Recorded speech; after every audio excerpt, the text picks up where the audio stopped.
Lexim nga Veprat e Apostujve.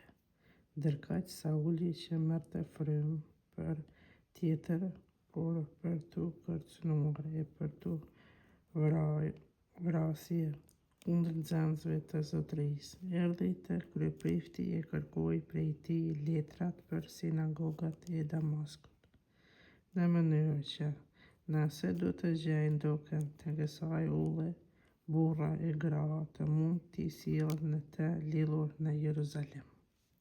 Kur duke urdhëruar ju afrua Damaskut, pa pritmas e shëndriti një dritë prej qiellit.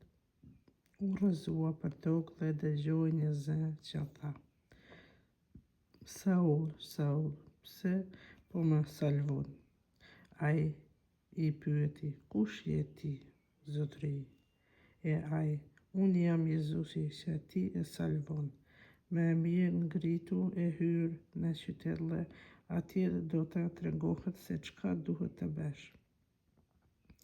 Bashkëpunëtarët e tij të habitur zonë vend pa folë asnjë fjalë, sepse vërtet e dëgjuan zërin, por nuk pan asgjë. Sauli u ngrit nga toka, por edhe pse i kishte hapur syt, nuk shihte asgjë. E shtin në Damask duke i marrë për dorë, dhe për 3 ditë as nuk pa, as nuk hangri, as nuk piu. Në Damask ishte një nxënës që quhej Anani. Këtij Zoti i tha në vegim: O Anani, urdhëro, o Zot, ju përgjigji ai. Çohu, i tha Zoti, dhe shko në rrugën që quhet e drejtë, e në shtëpinë e Judas lype njeriu prej Tarsit që quhet Saul. Ai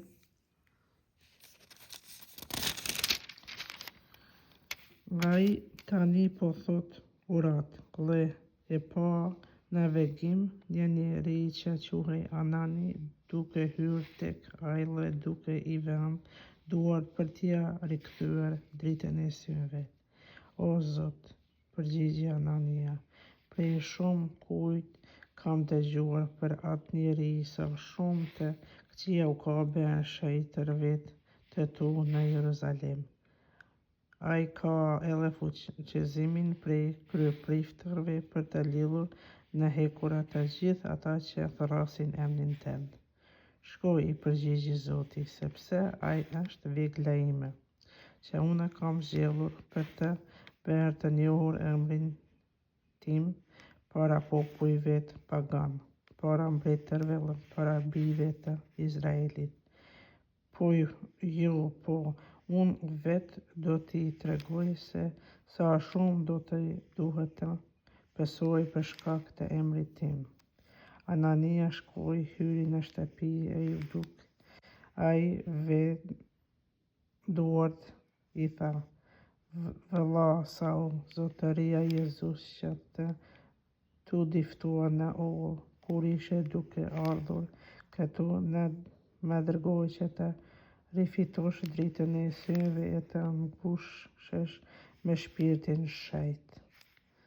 Dhe për aty i ra diçka prej syve që si par peshku, dhe menjëherë i u kthye drita e syve, u ngrit dhe që pa gëzuar, hëngri dhe u përtri në fuqi. I kalojnë disa ditë bashkë me nxënësit në Damask, dhe menjëherë filloi të predikojë në sinagogë si Jezusi është deri i hyjt.